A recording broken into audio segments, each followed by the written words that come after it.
وہ قیامت کے دن VIPs میں شمار ہوں گے جو صرف زکات ادا کرنے والوں کو اس دروازے سے جنت میں جانے کی اجازت رہے گی. وہ تمہاری زکات لینے کے لیے آیا ہے تو اس کے ساتھ حفاظت کا معاملہ, توحید کا معاملہ. یہ مدرسے والے آ جاتے ہیں, یہ چندے والے آ جاتے ہیں, فلاں والے آ جاتے ہیں. دنیا میں حفاظ, علماء, قاضی اور دین کی خدمت گزار کون سے میڈیکل شاپ سے پیدا ہو رہے ہیں, کون سے اسکول سے پیدا ہو رہے ہیں, کون سی یونیورسٹی سے پیدا ہو رہے ہیں, کون سے مارکیٹ اور کون سے کھیت میں لوگ پیدا ہو رہے ہیں. دنیا میں دین قائم کرنے, دین کی حفاظت کرنے, ایک ایک قرآن کی زبر زیر کو, حدیث کے ایک جملے کو, ایک ایک مسئلے کی حفاظت کرنے والے علماء مدارس سے پیدا ہوتے ہیں. یہ مدارس موجود ہیں, محفوظ ہیں تو مسلمان محفوظ ہیں, اسلام محفوظ ہے. اس واسطے ان کے ساتھ توحید کا معاملہ نہ ہو, احترام کا معاملہ ہو. ایک بزرگ گزرے ہیں مولانا بدر عالم میرٹھی رحمت اللہ علیہ, جن کی کتاب ہے ترجمان القرآن, ترجمان الحدیث ان کی کتاب ہے. ان کی کتاب, یہ کتاب کے مصنف مدینہ منورہ میں انتقال ہوا, جنت البقیع میں دفن کیا گیا, قبرستان میں دفن کیا گیا.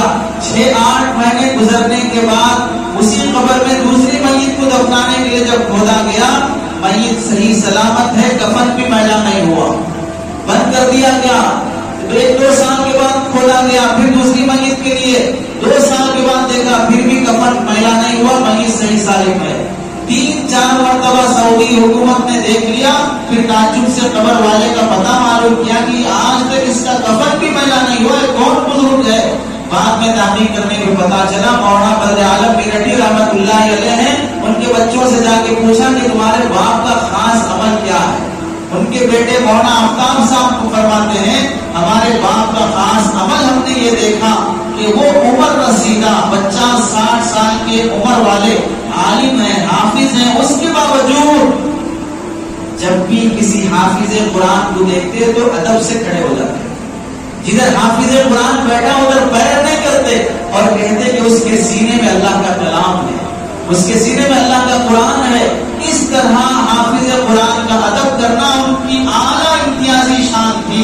اللہ نے اس کی برکت سے قبر میں ان کے جسم کو محفوظ رکھا. اس لیے علماء کی قدر, حفاظ کی قدر, دینی اداروں کی قدر ہو.